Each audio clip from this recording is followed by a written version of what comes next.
Hi hello నమస్తే friends, welcome to my channel step to learn. This is Shravan Kumar. Ekalavya model residential school నుంచి 3400 పోస్టుల భర్తీకి ఒక నోటిఫికేషన్ అయితే విడుదలైందండి. ఈ నోటిఫికేషన్ ద్వారా ప్రిన్సిపల్, వైస్ ప్రిన్సిపల్, టీజీటీ మరియు పీజీటీ ఈ పోస్టులను భర్తీ చేయబోతున్నారండి. ఈ పోస్టులకి అర్హతలు ఏంటి, ఎలా అప్లై చేసుకోవాలి, శాలరీ ఎంత, ఎక్కడెక్కడ ఖాళీలు ఉన్నాయి, అప్లికేషన్ ఫీ ఎంత, ఇవన్నీ వివరాలు కూడా ఈ వీడియో ద్వారా తెలుసుకుందాం ఫ్రెండ్స్. ఇక ఆలస్యం చేయకుండా నోటిఫికేషన్ వివరాల్లోకి వెళ్దాం. నోటిఫికేషన్ వివరాలకు వెళ్లే ముందు నాకు ఒక చిన్న రిక్వెస్ట్ ఫ్రెండ్స్, నా ఛానల్ని సబ్స్క్రైబ్ చేయని వాళ్ళంటే సబ్స్క్రైబ్ చేసి సపోర్ట్ చేయండి. ఈ వీడియోని నిరుద్యోగులకు చేరే విధంగా షేర్ చేయండి. నా వీడియో కనుక మీకు నచ్చినట్లయితే లైక్ అండ్ కామెంట్ చేయండి. ఏకలవ్య మోడల్ రెసిడెన్షియల్ స్కూల్ నుంచి 3400 పోస్టుల భర్తీకి ఒక మంచి జాబ్ నోటిఫికేషన్ అయితే విడుదలైందండి. దీంట్లో ఆంధ్రప్రదేశ్లో కనుక చూసినట్లయితే 117 పోస్టులు, తెలంగాణలో కనుక చూసినట్లయితే 262 పోస్టులు ఈ నోటిఫికేషన్ ద్వారా ఫిల్అప్ చేయబోతున్నారు. మీరు ఇక్కడ చూస్తున్నారు ఫ్రెండ్స్ 3479 పోస్టులు అని. అయితే ఇది 10 రోజుల క్రితం వెలువడినటువంటి నోటిఫికేషన్. ఈ నోటిఫికేషన్ లో 17 రాష్ట్రాలకు సంబంధించినటువంటి ఖాళీల వివరాలు ఇచ్చారండి. అయితే మీరు ఇక్కడ చూడొచ్చు 16వ రాష్ట్రమైనటువంటి ఉత్తరప్రదేశ్ లో 79 పోస్టులు ఉన్నాయి. ఆ ఉత్తరప్రదేశ్ రాష్ట్రంలో ఉన్నటువంటి 79 పోస్టులను తొలగించి 16 రాష్ట్రాలకి మాత్రమే రీనోటిఫికేషన్ అయితే విడుదల చేయడం జరిగిందండి. మీరు ఇక్కడ చూస్తున్నారు ఫ్రెండ్స్, ఇది అఫీషియల్ నోటిఫికేషన్, రీసెంట్ గా విడుదల చేయబడినటువంటి నోటిఫికేషన్ అండి ఇది. దీంట్లో 16 రాష్ట్రాలకు మాత్రమే నోటిఫికేషన్ ఉంది. దీంట్లో చూసినట్లయితే ఆంధ్రప్రదేశ్లో 117 పోస్టులు, అదేవిధంగా తెలంగాణలో కనుక చూసినట్లయితే 262 పోస్టులు ఉన్నాయండి. ఆంధ్రప్రదేశ్లో ఖాళీల వివరాలు కనుక చూసినట్లయితే ప్రిన్సిపల్ 14, వైస్ ప్రిన్సిపల్ 6, పీజీటీ పోస్టులు ఏం లేవండి. టీజీటీ పోస్టులు కనుక చూసినట్లయితే సబ్జెక్ట్ వారిగా చూద్దాం.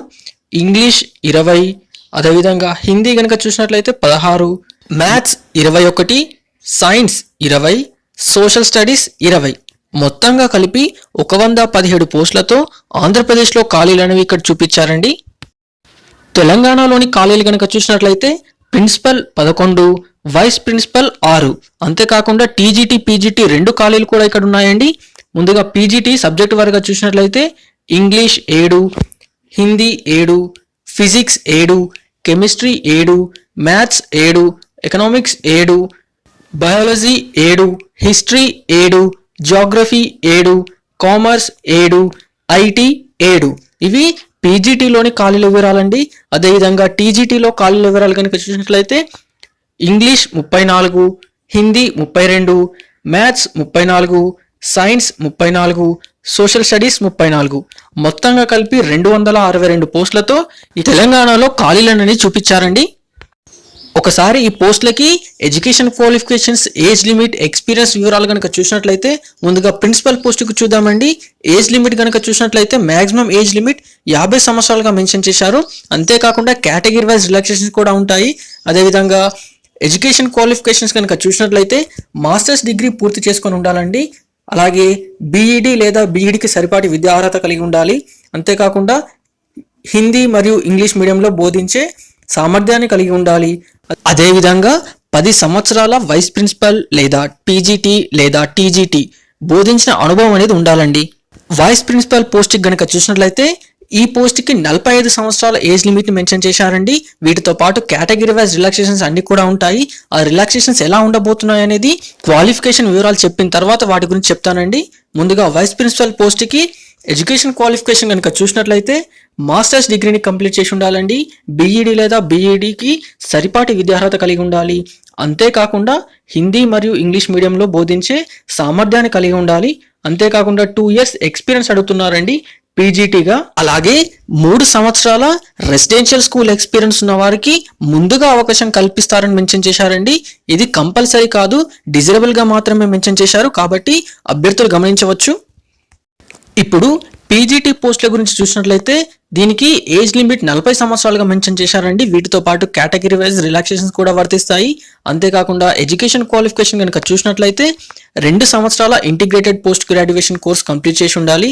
అదేవిధంగా ఒకవేళ ఈ క్వాలిఫికేషన్ లేనట్లయితే మాస్టర్స్ డిగ్రీనైనా కంప్లీట్ చేసి ఉండాలండి మీ రిలవెంట్ సబ్జెక్ట్లో. ఈ రెండింటికి కూడా మినిమం క్వాలిఫైయింగ్ మార్క్స్ కనుక చూసినట్లయితే 50% మార్క్స్గా మెన్షన్ చేశారండి. సబ్జెక్ట్స్ కనుక చూసినట్లయితే రిలవెంట్ పోస్ట్కి రిలవెంట్ సబ్జెక్ట్లో పీజీని కంప్లీట్ చేసి ఉండాలండి. ఒకసారి హిందీని కనుక గమనించినట్లయితే మీకు హిందీ సబ్జెక్ట్గా ఉంటే ఏ ప్రాబ్లం ఉండదండి. ఒకవేళ సాంస్క్రిట్ అనేది ఒక సబ్జెక్ట్గా ఉన్నట్లయితే మీరు ఖచ్చితంగా హిందీని గ్రాడ్యుయేషన్ లెవెల్లో ఒక సబ్జెక్ట్గా కలిగి ఉండాలి. అలా ఉన్నట్లయితేనే సాంస్క్రిట్ వాళ్ళని హిందీ పోస్ట్కి అనుమతించే అవకాశం ఉంది, లేదంటే ఎట్టి పరిస్థితుల్లో అనుమతించరండి. అలాగే బీఈడి లేదా బీఈడికి సరిపాటి విద్యార్హత కలిగి ఉండాలి. అంతేకాకుండా హిందీ మరియు ఇంగ్లీష్ మీడియంలో బోధించే సామర్థ్యాన్ని కలిగి ఉండాలండి. ఒకసారి టీజీటీ గురించి చూసినట్లయితే దీనికి మ్యాక్సిమం ఏజ్ లిమిట్ 35 సంవత్సరాలుగా మెన్షన్ చేశారు. అంతేకాకుండా కేటగిరీ వైజ్ రిలాక్సేషన్స్ కూడా ఉంటాయి. అలాగే ఎడ్యుకేషన్ క్వాలిఫికేషన్ కనుక చూసినట్లయితే 4 years ఇంటిగ్రేటెడ్ డిగ్రీ కోర్స్ని మినిమం 50% మార్క్స్తో పాస్ అయి ఉండాలండి. లేదా బ్యాచిలర్స్ డిగ్రీ అయినా సరిపోతుంది, కానీ 50% మార్క్స్ అనేది ఖచ్చితంగా మెన్షన్ చేశారు. అంతేకాకుండా ప్రతి పోస్ట్కి మీ రిలవెంట్ పోస్ట్కి రిలవెంట్ సబ్జెక్ట్లో ఖచ్చితంగా మీ క్వాలిఫికేషన్ కలిగి ఉండాలండి. అలాగే బీఈడి లేదా బీఈడికి సరిపాటి విద్యార్హత ఏదైనా ఉండాలని మెన్షన్ చేశారు. ఇది ఖచ్చితమైనటువంటి క్వాలిఫికేషన్ అండి. అంతేకాకుండా మీరు ఖచ్చితంగా సీటెట్ లేదా టెట్ అనేది క్వాలిఫై ఉండాలని మెన్షన్ చేశారు. అలాగే హిందీ మరియు ఇంగ్లీష్ మీడియంలో బోధించే సామర్థ్యాన్ని కలిగి ఉండాలని కూడా మెన్షన్ చేశారండి. ఏజ్ లిమిట్ని సరి చూసుకోవడానికి డేట్ కనుక చూసినట్లయితే ఏప్రిల్ 30, 2021గా మెన్షన్ చేశారు. అదేవిధంగా టెట్ లేదా సీటెట్ క్వాలిఫికేషన్ ఖచ్చితంగా ఉండాలని మెన్షన్ చేశారు. అది కూడా కేవలం టీజీటీకి మాత్రమే మెన్షన్ చేశారండి. మిగతా ఏ పోస్టులకి కూడా టెట్ లేదా సీటెట్ కంపల్సరీ అని మెన్షన్ చేయలేదు. ఒకసారి రిలాక్సేషన్ గురించి చూసినట్లయితే ఎస్సీ ఎస్టీ కేటగిరీ వారు అయితే 5 సంవత్సరాల రిలాక్సేషన్ ని, అదేవిధంగా ఓబీసీ కేటగిరీ వారు అయితే 3 సంవత్సరాల రిలాక్సేషన్ ని, అదేవిధంగా ఫిజికల్లీ హ్యాండిక్యాప్డ్ వారైతే వారి కేటగిరీ రిలాక్సేషన్తో పాటు అదనంగా 10 సంవత్సరాల రిలాక్సేషన్ ని కల్పిస్తున్నారండి. అంటే దాని అర్థం ఎస్సీ ఎస్టీ కేటగిరీ వారైతే 15 సంవత్సరాల రిలాక్సేషన్ ని, ఓబీసీ కేటగిరీ వారైతే 13 సంవత్సరాల రిలాక్సేషన్ ని, జనరల్ అభ్యర్థులు అయితే మాత్రం 10 సంవత్సరాల రిలాక్సేషన్ ని కల్పిస్తున్నారండి. ఎక్స్ సర్వీస్ మెన్ వారైతే వారికి 3 సంవత్సరాల రిలాక్సేషన్ ని కల్పిస్తున్నారు. అలాగే మరొక విషయం కూడా మనం ఇక్కడ గమనించాలి ఫ్రెండ్స్, మీ రిలాక్సేషన్స్ అన్ని కలుపుకొని 55 సంవత్సరాలకి మించకూడదు అని కూడా మెన్షన్ చేశారండి. కాబట్టి అభ్యర్థులు దీన్ని గమనించుకోవచ్చు. అలాగే రిలాక్సేషన్ పొందేటువంటి అభ్యర్థుల కోసం కొన్ని టర్మ్స్ అండ్ కండిషన్స్ కూడా పెట్టారండి. అవేంటో చూద్దాం. వారు ఖచ్చితంగా వారి యొక్క ఫ్యామిలీ ఇన్కమ్ 8 lakhs బిలోనే ఉండాలని మెన్షన్ చేశారు. అంతేకాకుండా వారి యొక్క ల్యాండ్ అనేది 5 acres కన్నా తక్కువే ఉండాలి, ఎక్కువ ఉంటే దానికి వీళ్ళని అలో చేయమని మెన్షన్ చేశారండి. ఎగ్జామినేషన్ ప్రాసెస్, సెలెక్షన్ ప్రాసెస్ కనుక చూసినట్లయితే దీంట్లో మీకు 2 రకాల ఎగ్జామ్స్ ఉంటాయండి. ప్రిన్సిపల్ పోస్ట్కి ముందుగా మెయిన్ ఎగ్జామ్ అనేది కండక్ట్ చేస్తారు, అది ఆబ్జెక్టివ్ టైప్లో ఉంటుంది. ఆ ఎగ్జామ్కి టోటల్ మార్క్స్ కనుక చూసినట్లయితే 160 మార్కులుగా మెన్షన్ చేశారు. తర్వాత పర్సనల్ టెస్ట్ లేదా ఇంటర్వ్యూగా మెన్షన్ చేశారండి, దానికి 40 మార్కులు కేటాయిస్తున్నారు. మొత్తంగా కలిపి 200 మార్కులకి ఈ ప్రిన్సిపల్ టెస్ట్ అనేది ఉంటుంది. అంతేకాకుండా నెగిటివ్ మార్క్స్ కూడా మెన్షన్ చేశారండి. మీరు ఒక క్వశ్చన్ రాంగ్ ఆన్సర్ చేసినట్లయితే 0.25 మార్క్స్ అనేది మీరు కోల్పోవాల్సి ఉంటుంది. వైస్ ప్రిన్సిపల్ పోస్ట్కి కనుక చూసినట్లయితే మెయిన్ ఎగ్జామ్ 160 మార్క్స్, ఇంటర్వ్యూకి 40 మార్క్స్, మొత్తంగా కలిపి 200 మార్క్స్ సేమ్ ప్రిన్సిపల్ పోస్ట్ లాగానే మెన్షన్ చేశారండి. నెగిటివ్ మార్క్స్ కూడా మెన్షన్ చేశారు. ఒక క్వశ్చన్ రాంగ్ ఆన్సర్ చేసినట్లయితే 0.25 మార్క్స్ నెగిటివ్ మార్క్ అవుతుందని మీకు మెన్షన్ చేశారు. పీజీటీ పోస్ట్ కనుక చూసినట్లయితే 160 మార్కులకి మెయిన్ ఎగ్జామ్, 40 మార్కులకి ఇంటర్వ్యూని కండక్ట్ చేసి మొత్తంగా 200 మార్కులుగా మెన్షన్ చేశారండి. సేమ్ ప్రిన్సిపల్ వైస్ ప్రిన్సిపల్ లాగానే మెన్షన్ చేశారు. అంతేకాకుండా నెగిటివ్ మార్క్స్ కూడా ఉంటాయని మెన్షన్ చేశారు. ఇవన్నీ కూడా online based, computer based examination అండి ఇదంతా కూడా. ఇక్కడ టీజీటీ పోస్ట్ గనుక గమనించినట్లయితే దీంట్లో ఇంటర్వ్యూ లేదండి, కేవలం ఒకే ఒక ఎగ్జామ్ మాత్రమే ఉంది. అది కూడా 180 మార్కులుగా మెన్షన్ చేశారు. దీనికి కూడా నెగిటివ్ మార్క్స్ అనేవి ఉన్నాయి. నెగిటివ్ మార్క్స్ కనుక చూసినట్లయితే 0.25 మార్క్స్ నెగిటివ్ అవుతాయని మెన్షన్ చేశారండి ఒక క్వశ్చన్ రాంగ్ ఆన్సర్ చేసినట్లయితే. ఇది కూడా కంప్యూటర్ బేస్డ్ ఎగ్జామినేషన్ అండి, కాబట్టి అభ్యర్థులు ఖచ్చితంగా గమనించుకోగలరు. ఈ పోస్టులకి శాలరీ వివరాలు కనుక చూసినట్లయితే ముందుగా ప్రిన్సిపల్ పోస్ట్కి కనుక చూసినట్లయితే 78,800 నుంచి 2,09,200 బేసిక్ స్కేల్ని మెన్షన్ చేశారు. వీటితో పాటు వివిధ రకాల అలవెన్సెస్ అన్నీ కూడా ఉంటాయి. వైస్ ప్రిన్సిపల్ పోస్ట్కి కనుక చూసినట్లయితే 56,100 నుంచి 1,77,500 స్కేల్ని మెన్షన్ చేశారండి.